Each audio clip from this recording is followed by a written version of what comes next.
پہچان لو، اپنے اپنے جتھے میں دیکھو، اپنے اپنے ٹولیوں میں دیکھو، جو بندہ حسین ابن علی کی مخالفت کرے، حسین ابن علی کے خاندان کی، ان کی اولاد کی مخالفت کرے، سیدوں کی دشمنی بنائے اپنے لیے اپنے دوستوں کے درمیان میں، تو در حقیقت وہ باطل کا ساتھ دے رہا ہے، حق کا ساتھ نہیں دے رہا ہے۔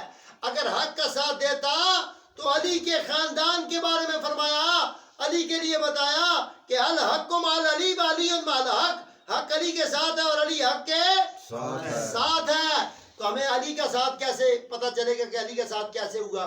تو معلوم یہ ہوا کہ کربلا میں اگر عباس بھی ہوں، خون علی ہیں، یہ جو خان لوگ ہیں، خان قطب شاہی یمان علوی قریشی سلطان بہو، کون؟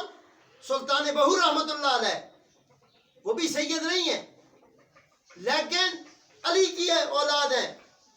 کس کی اولاد ہیں؟ علی کی اولاد ہیں۔ حضرت علی المرتضیٰ کے 18 بیٹے ہیں، ان میں سے 2 سید اس لیے ہیں کہ ان کی ماں سیدہ زہرا ہیں، بولو سبحان اللہ، ان کی ماں سیدہ زہرا ہے۔ وَتَوَاصَوْا بِالْحَقِّ وَتَوَاصَوْا بِالصَّبْرِ، اور جنہوں نے حق کا ساتھ دیا اور ایک دوسرے کو صبر کی تلقین کی۔ اور صبر کیسا ہے؟ صبر بھی حیران تھا کہ آج یہاں پہ کروں تو کروں کیا۔ عشق کو کربلا میں مات ہو گئی، عشق ہار گیا۔ عموماً آپ نے دیکھا ہوگا عشق کی وجہ سے لوگ مارے جاتے ہیں۔ یہاں عشق حیران تھا کہ حسین نے جس سے عشق کیا ہے، جس کے دین کو بچایا، کربلا میں در حقیقت حسین ابن علی کی اپنی ذاتی کوئی رنجش، کوئی بغض، کوئی کینہ، اپنی ذاتی انا کا کوئی چکر نہیں تھا۔ حالانکہ یزید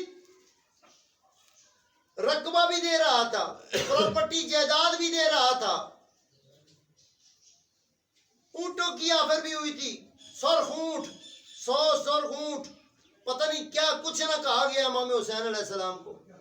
رشتے دیتے ہیں، ہم آپ کو رشتے کراتے ہیں، آپ کو ایک خطے کا وزیر بنا دیتے ہیں، آپ کو سب کچھ دیتے ہیں، حکومت دیتے ہیں، بس ایک بار یزید کے ہاتھ پہ بیعت کر لو۔